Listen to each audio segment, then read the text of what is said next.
आप देख रहे हैं महाबहस। करेंगे शुरुआत और आज महाबहस में होगी बात विजयदशमी का त्योहार, यूपी में एक्शन लगातार।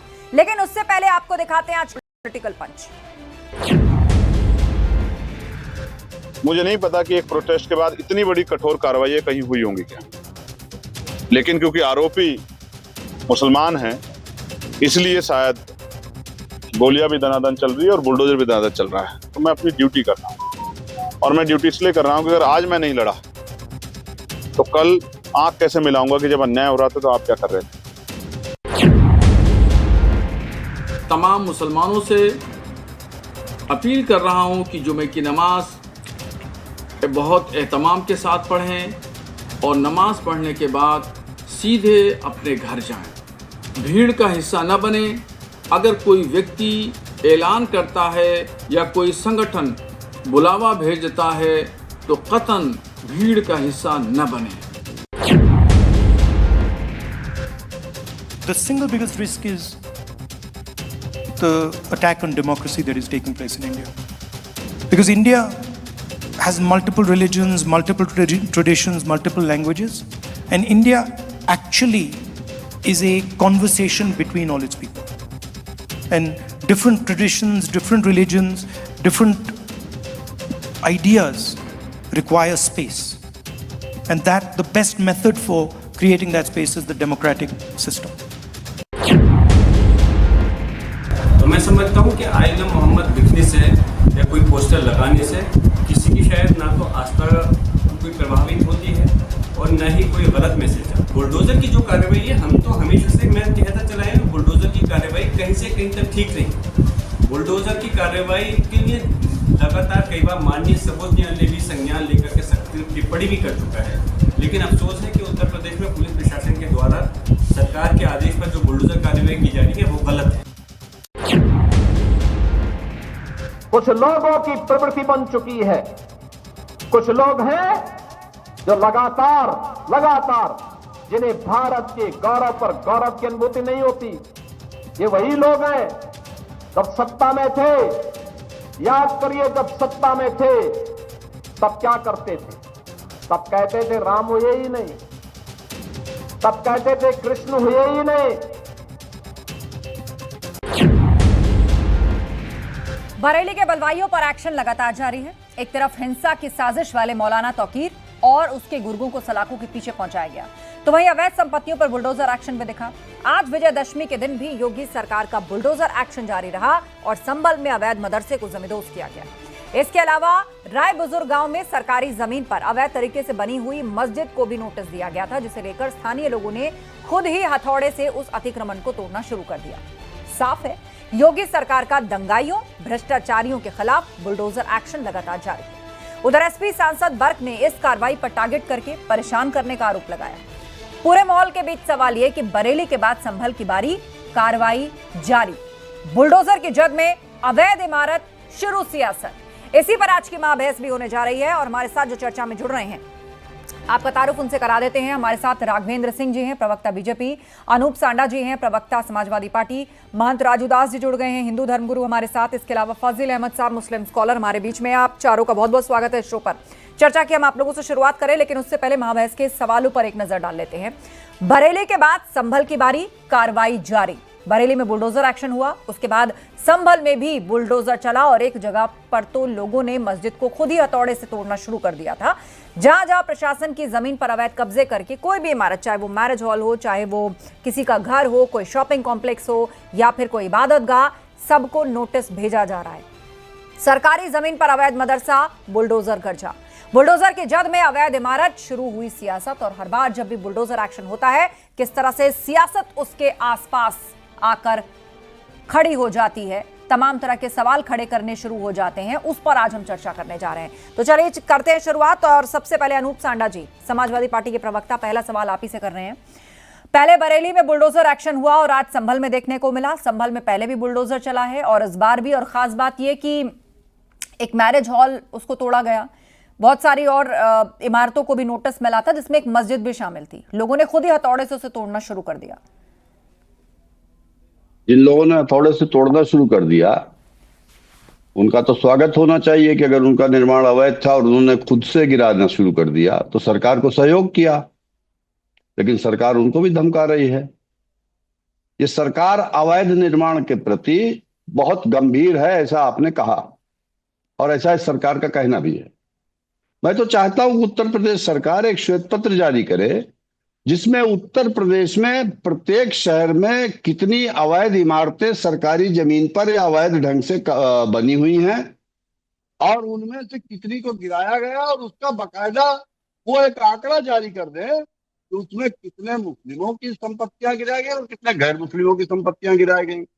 तो माननीय योगी जी जो बार बार दावा करते हैं कि हम अवैध निर्माण के प्रति गंभीर हैं। जी ठीक है, आपने कहा कि सरकार श्वेत पत्र जारी कर दे, क्यों नहीं एक प्रॉपर पूरा डेटाबेस ही रिलीज कर दिया जाता कि भैया किस शहर में कितनी अवैध संपत्ति है। लेकिन अब आप उसमें हिंदू मुस्लिम एंगल क्यों डाल रहे हैं कि कितनी हिंदुओं की, हिंदू मुस्लिम एंगल तो बात ही नहीं हो रही है ना। हाँ नहीं आस्था जी, सुनिए हिंदू मुस्लिम एंगल के बगैर कैसे होगा? अच्छा, आप मान रहे हैं हिंदू मुस्लिम एंगल के बगैर काम नहीं चलेगा आपका? सुनिए, क्योंकि सरकार हिंदू मुस्लिम करना चाहती है। मैं आपको उदाहरण दे रहा हूं, फिर आप पूछिएगा भाजपा के प्रवक्ता महोदय से। अभी 3 महीने से ज्यादा समय नहीं हुआ होगा, समाजवादी पार्टी के एक दलित सांसद श्री रामजीलाल सुमन ने संसद में एक बयान दिया था जहां टोटल फ्रीडम ऑफ स्पीच है। उसके खिलाफ हजारों लोग करणी सेना के तलवारें, बर्छे, भाले लेकर के उनके घर पे चढ़ाई कर दिया उन्होंने। क्या वो दंगा करने की स्थिति नहीं थी? क्या दंगा तभी माना जाएगा जब हिंदू और मुसलमान टकरा जाए? क्या पीडीए समाज के एक सांसद को अपमानित करने की, उनकी नुकसान करने की नीयत नहीं थी उन लोगों की? यहां बुलडोजर चला योगी जी का, कहा क्या किया सरकार ने? अभी पिछले 2 महीने नहीं हुए होंगे, फतेहपुर में एक दरगाह थी जिसके ऊपर भाजपा जिलाध्यक्ष के नेतृत्व में हजारों लोग चढ़ गए। भाजपा के जिलाध्यक्ष ने कप्तान को, पुलिस कप्तान को फोन करके धमकाया। क्या कार्रवाई कर दी योगी जी की सरकार ने? हमने तो राघवेंद्र सिंह जी हमारे साथ है, बीजेपी प्रवक्ता उनसे जवाब लेते हैं। राघवेंद्र जी देखिए, एक तो जब भी बुलडोजर कार्रवाई होती है सेलेक्टिव होने के आरोप लगते हैं, और उसके साथ साथ आप देख रहे हैं किस तरह से उसमें एक पीडीए का भी एंगल निकाल लिया गया है, और ये कहा जा रहा है कि क्या अवैध कार्रवाई सिर्फ हिंदू मुसलमान के लिए ही होगी? देखिए आस्था जी, बिना राजनीति के इनकी कोई बात ही पूरी नहीं होती है। विषय था कि जो इंक्रोचमेंट गिराया जा रहा है उत्तर प्रदेश में, वो क्या सिर्फ मुसलमानों का गिराया जा रहा है? लेकिन इनके मन में सिर्फ राजनीति रहती है। पीडीए की बात लेकर के आ गए। अरे भाई, सर्व समाज की बात करना भी सीख लीजिए। आज की तारीख में उत्तर प्रदेश और जनता बहुत जागरूक हो गई है। आप लोगों ने लंबे समय तक बेवकूफ बनाया। अब मैं बात करना चाहता हूं बुलडोजर की कार्रवाई की। आप याद करिए, बनारस में हम लोगों ने जिस प्रकार से बनारस में जो अवैध मंदिर जो बने हुए थे उनको किस तरीके से हटाया, इसी प्रकार से अयोध्या में जो मंदिर रास्ते में आए उनको हटाया। कानपुर में कम से कम 1 सैकड़ा मकान गिरा दिए गए थे। अभी जो कानपुर में यहाँ पर इंक्रोचमेंट था, मैं कानपुर में ही रहने वाला हूँ, यहाँ पर गंगा बैराज के पास सब गिरा दिए गए थे। मेरे पास लंबी लिस्ट है, लेकिन इन लोगों को सिर्फ हिंदू मुसलमान करने के अलावा कोई दूसरी चारा नहीं है। ये लोग सिर्फ यही बात करते हैं। देखिए, भारतीय जनता पार्टी की सरकार 2017 में बनी। योगी आदित्यनाथ जी का पहला बयान था उत्तर प्रदेश में अपराध के क्षेत्र में जीरो टॉलरेंस की नीति अपनाई जाएगी। हम लोगों ने जीरो टॉलरेंस नीति की अपनाई। हम लोगों ने उत्तर प्रदेश के जो गुंडा राज था, माफिया राज था, अवैध हथियार लाइसेंस बना गए थे, बड़े बड़े अपराधी जो बाहर घुमा करते थे, हम लोगों ने उनको नष्ट नाबूद किया। लगभग 1000 शस्त्र लाइसेंस समाजवादी पार्टी की सरकार ने ऐसे बना दिए थे जो समाजवादी पर गुंडों के थे। शास्त्री जी विकास दुबे के नाम राइफल का लाइसेंस बनाया हुआ था।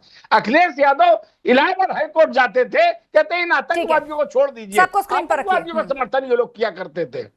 ठीक है राघवेंद्र जी, मैं लौटूंगी आपके पास। फजील अहमद साहब है, मुस्लिम स्कॉलर। फजील जी, एक तरफ स्क्रीन पर एक तस्वीर चल रही है, हमारे दर्शक भी देख रहे होंगे, चूंकि आज दशहरा भी है, विजयदशमी भी है, तो ऐसे में जो किसी भी समाज में रावण, मतलब इसको आप एक कह लीजिए कि चलिए पर्सोनिफिकेशन में हमने अगर रावण की बात की, तो समाज में फैली हुई जो बुराइयां हैं, चाहे वो माफियागिरी हो, अवैध शराब, जबरन वसूली, धर्मांतरण, बढ़ती अनियमितता, भ्रष्टाचार, भूमाफिया, अपराध, तो अवैध कब्जे, महिलाओं के प्रति अपराध, तो ये जो समाज में फैली बुराइयां हैं, ये सरकार उसका क्रेडिट लेती है कि हमने बगैर वोट बैंक पॉलिटिक्स किए, हमने बगैर ये सोचे कास्ट हो चाहे रिलीजन हो, हमने सिर्फ सख्त फैसले लिए और आज हमने इन 10 बुराइयों को, रावण के 10 सिर, इन 10 बुराइयों को समाज से, प्रदेश से खत्म किया। पूर्व की सरकारें डरती रही, वोट बैंक खिसकने के डर से उन्होंने बहुत सारी ऐसी बुराइयों पर हाथ नहीं रखा। फजल जी, देखिए आस्था जी, आज विजयदशमी है और तमाम बातें आपने की। अभी मुख्यमंत्री जी की एक बाइट भी आपने दिखाई थोड़ा सा। ये जो बुलडोजर चल रहा है, अभी बीजेपी के प्रवक्ता बोल रहे थे कि सब पर चल रहा है, पर टीवी में खाली मुसलमानों का ही घर गिराया दिखाया जाता है, सबका नहीं दिखाया जाता। इसके पीछे क्या राजनीति है मैं नहीं जानता। दूसरी बात, मुसलमान अपने से तोड़ रहा है, मस्जिद बाजार अपने से तोड़ रहा है। थोड़ा दिन और वेट कीजिए, अपने से जाके जेल में भी बैठ जाएगा। एक जिला में 1-1 लाख मुसलमान जाके जेल में अपने आप बैठ जाएगा। नहीं, आपको ये झूठी लग रही है क्या? मैं चलवा दूं विजुअल, सुनिए चलवा दूं विजुअल, पुलिस को पकड़ने की जरूरत नहीं और आप पड़ेगी। पहचान भी लेंगे उनको। 1-1 लाख मुसलमान जाके अपने आप जेल में भी बैठ जाएगा। मस्जिद पर हथौड़ा चलाने की वो दिन भी हिम्मत आएगा। किसी में नहीं है, अब सुनिए ना, किसी दूसरे धर्म या लीजिए किसी दूसरे समाज में नहीं थोड़ा है। सुन लीजिए। मुसलमान ये बात जान चुका है कि हम लोग संविधान बचाने की लड़ाई लड़ रहे हैं, हम लोग आरक्षण बचाने की लड़ाई लड़ रहे हैं, हम लोग दलित के हिस्से हक अधिकार की बात कर रहे हैं, पिछड़ों की बात कर रहे हैं। इसलिए ये लोग, हम लोग मुलायम सिंह यादव को मुख्यमंत्री बना रहे हैं, मायावती जी को मुख्यमंत्री बना रहे हैं, लालू यादव, पिछड़ों को, दलितों को हम लोग आगे ले आ रहे हैं। इसलिए हमारे ऊपर टारगेट किया जा रहा है और बुलडोजर से लेकिन यहाँ तो अवैध कब्जों की बात हो रही है ना फजिल जी। एक मिनट, बुलडोजर चल रहा है, प्रशासन की जमीन है, उस पर किसी ने मैरिज हॉल बना दिया, किसी ने वहां पर इबादत गाह बना के अपनी पूजा शुरू कर दी, किसी ने शॉपिंग कॉम्प्लेक्स बना लिया। ये तो अवैध और भी तो प्राधिकरण का मामला है। तो अभी सपा के प्रवक्ता ने कहा ना कि कभी पिछड़ा ले आते हैं, कभी दलित ले आते हैं, अभी कभी सपा के प्रवक्ता ने कहा ना हैं। कि जिस तरह से कोरोना की जांच हर आदमी की गई ना, अब आप कोरोना को वैसे ही बीच में हर आदमी की प्रॉपर्टी की जांच होनी चाहिए। जिस तरह से कोरोना में हर तो नागरिक इनकम की टैक्स जांच सरकार डिपार्टमेंट ने पे है ही किया, ना। उसी तरह से और बुलडोजर से घर टूट जाए, घर तो फिर बन जाएगा, लेकिन हौसला नहीं टूटना चाहिए। हौसला संविधान को बचाने का हौसला, दलितों को, पिछड़ों को न्याय दिलाने का हौसला, आप अपनी बातों में उलझ समाज गए को फजील। देखिए सुसंगठित आपने शुरुआत की, मैंने सवाल आपसे सुनिए, क्या पूछा था, आपने आशा शुरुआत जी, की कि हम पिछड़ों को आगे लाना मुख्यमंत्री ने चाहते आज हैं, अपनी फिर आपने कहा आपने कि भाई सिर्फ तस्वीरें उन्हीं की आती हैं जो मुसलमानों की प्रॉपर्टीज गिराई जा रही हैं, फिर अब आप कह रहे हैं कि भाई संविधान बचाने की लड़ाई है। मैं आपसे कहती हूँ कि ये तो प्राधिकरण और जिसने कब्जा किया है, कब्जेदार, उसके बीच का मामला है ना। पहले नोटिस दिया गया, जिसने ठीक समझा उसने खुद तोड़ लिया, जिसने नहीं तोड़ा उसको बुलडोजर ने तोड़ दिया, उससे उसका खर्चा ले लिया। यही तो होता है, नियम यही कहता है उस पर हम सबका निजी अपना अपना तरीका है। न्यायालय के आदेश पर बुलडोजर चलना, न्यायालय अगर तोड़ने का आदेश करता है ना, उसको सही माना जाता है। पुलिस कुछ नहीं होती, पुलिस न्यायालय जाकर के अपना पक्ष पुलिस नहीं चलाती बुलडोजर, पुलिस वहां सुरक्षा के लिए होती है ताकि वहां शांति ना भंग हो। अभी देखिए, कार्रवाई प्राधिकरण ही करता है। बिल्डिंग गिरी, सुनिए आस्था जी, नोएडा के अंदर 500 करोड़ की एक बिल्डिंग को गिराया गया, डायनामाइट लगा के उड़ाया गया। वो आदेश था सुप्रीम कोर्ट का, वो सुप्रीम कोर्ट के ऑर्डर पर वो 25 मंजिला इमारत, 500 करोड़ रुपए की इमारत को जमींदोज कर दिया गया। वो किसी नोटिस पर या किसी के कहने पर नहीं गिराया गया। Supreme court, lower court, high court, कोई भी ऐसा न्यायालय, कोई मुकदमे शुरू नहीं होते फजील साहब, कोई थाना और जिसकी वो बिल्डिंग थी, पुलिस, जिसकी वो बिल्डिंग थी, सुन लीजिए, फैसला नहीं कर सकती। गलती नहीं मानी होगी तो मामला कोर्ट में गया होगा, लेकिन लोग खुद ही हथौड़ा चला रहे हैं। लेकिन बहरहाल ठीक है, मैं लौटूंगी आपके पास। महंत राजू दास जी हमारे बीच में, उनकी बात सुन लेते हैं, हिंदू धर्मगुरु। और राजू दास जी, आप सबकी दलीलें सुन रहे हैं और हर बार जब भी बुलडोजर कार्रवाई होती है उसको सेलेक्टिव होने का आरोप लगाया जाता है और ये कहा जाता है कि ये तो जो पिछड़ा समाज है या जो कमजोर तबका है उसको दबाने के लिए हो रहा है, उसको डराने के लिए हो रहा है। नहीं, देखिए, दुर्भाग्य है कि जिस प्रकार से फाजिल अहमद टीवी पे ही धमकी दे रहे थे कि कई हजार मुसलमान जेल में जाकर बैठेगा, इनका कहने का भाव दूसरा था। ये धमकी दे रहे थे, ये धमकी दे रहे थे। दूसरी बात, खाना खिलाएगी हम लोग को, 1-1 लाख मुसलमान जाके जेल में बैठ जाएगा।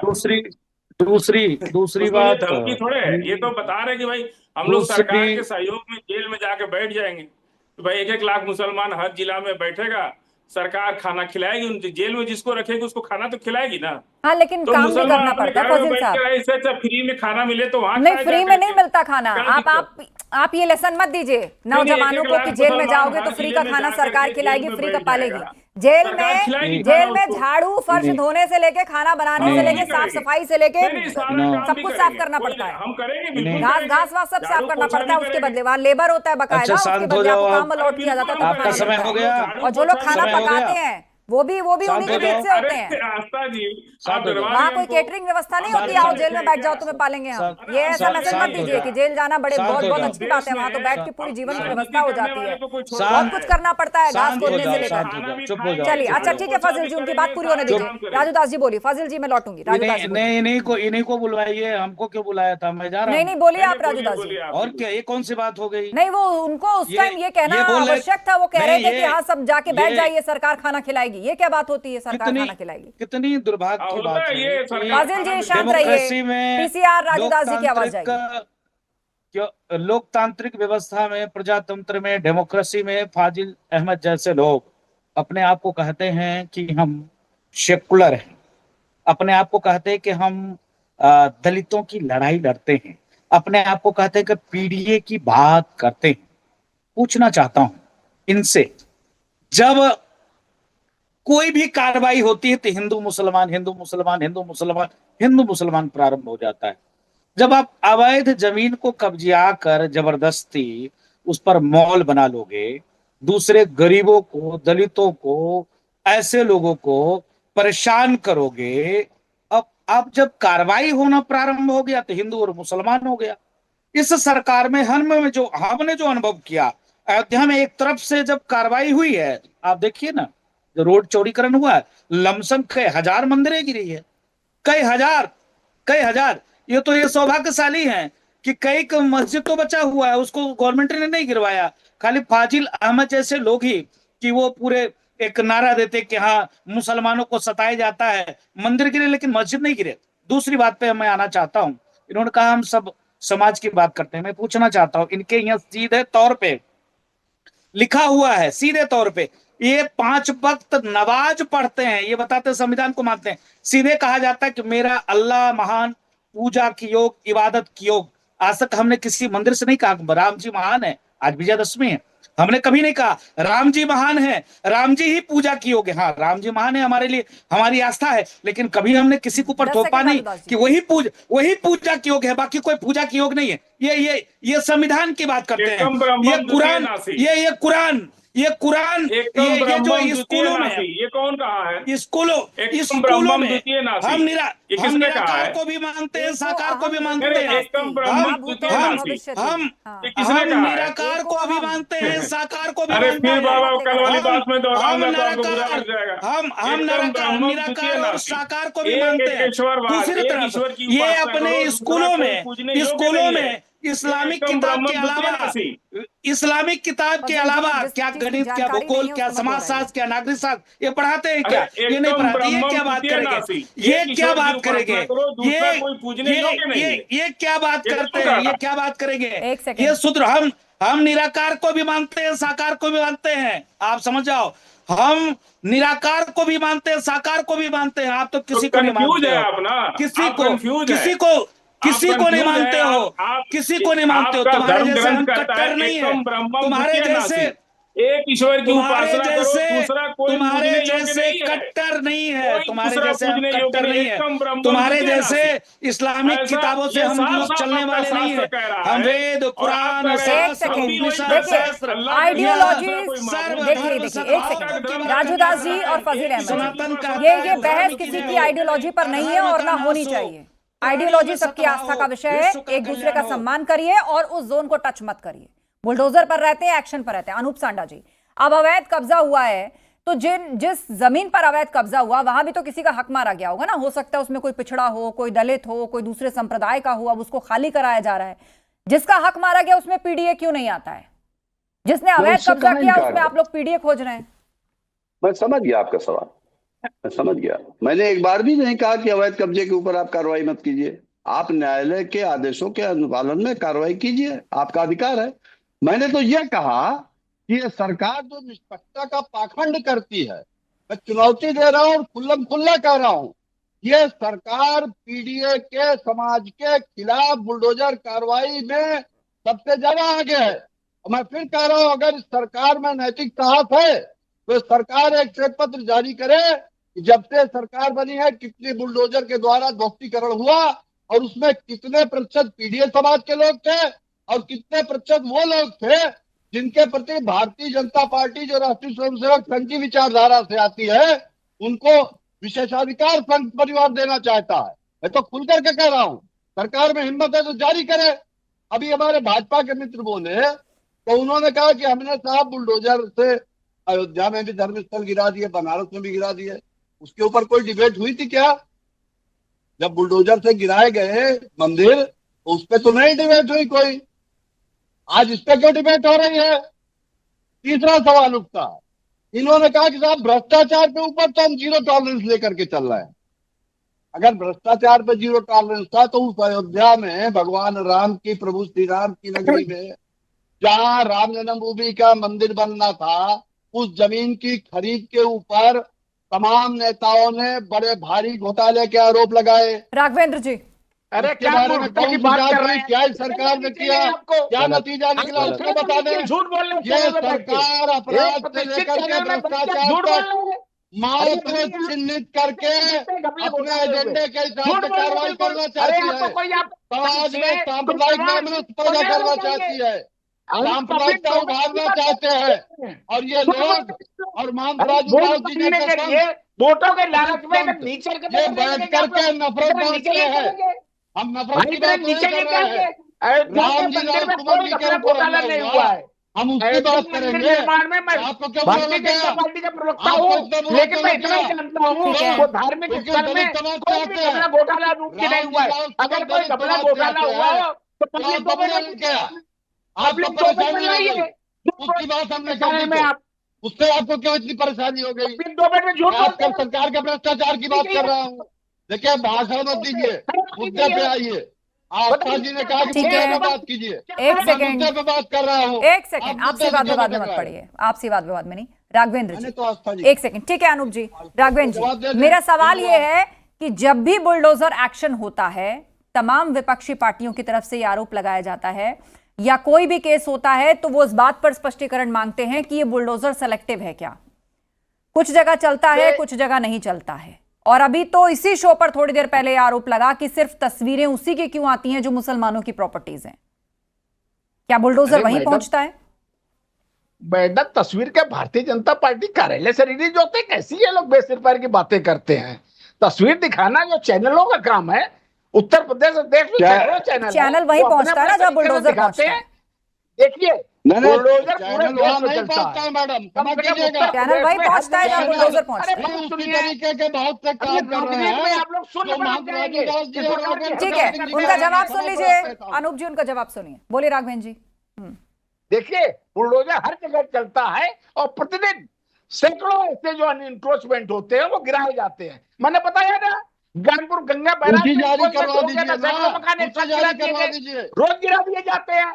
श्वेत पत्र जारी करने के लिए आप क्या कर रहे हैं?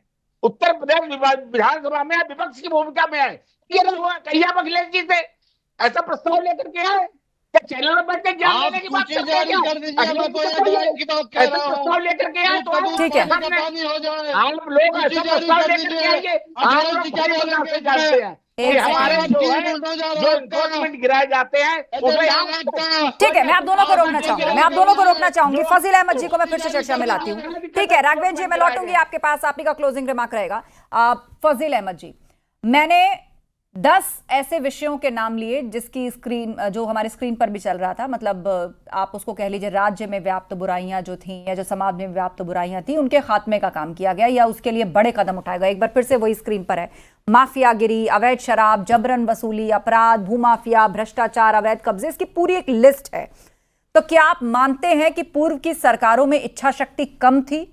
क्योंकि कभी ना कभी जब इस तरह के मामले सामने आते थे, उससे जुड़ा हुआ कोई ऐसा चेहरा सामने आता था जो उनके वोट बैंक का हिस्सा या उसका कह लीजिए कि एक पोस्टर बॉय है। तो ऐसे मामलों को ठंडे बस्ते में डाल दिया जाता था, या जैसे प्रधानमंत्री कहते हैं कि लटका दिया, अटका दिया या भटका दिया?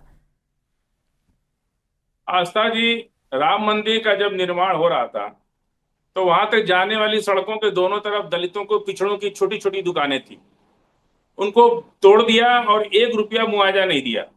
और मुआवजा इसलिए नहीं दिया कि वो जमीन में राजा अयोध्या का नाम लिखा था, उनकी जमीन में जो जमीन के पेपर्स थे उनके अच्छा, पास। राजू दास जी इस पर जवाब देंगे, लेकिन एक बार बात पूरी कर लीजिए आप फजील जी, 10 सेकंड बात पूरी कर लीजिए। अच्छा, अयोध्या का जिक्र है तो राजू दास जी मुझे लगता है इस पर इसको और बेहतर राम तरीके से मंदिर जाने समझाएंगे। तक जो सड़क चौड़ीकरण हुई, हाँ। 1 रुपए का मुआवजा नहीं दिया। अच्छा, और अरे भाई, आप तोड़ भी रहे हैं तो मुआवजा तो दीजिए। अभी शाहिद का घर तोड़ दिया, एक हॉकी प्लेयर शाहिद का घर बनारस में तोड़ दिया।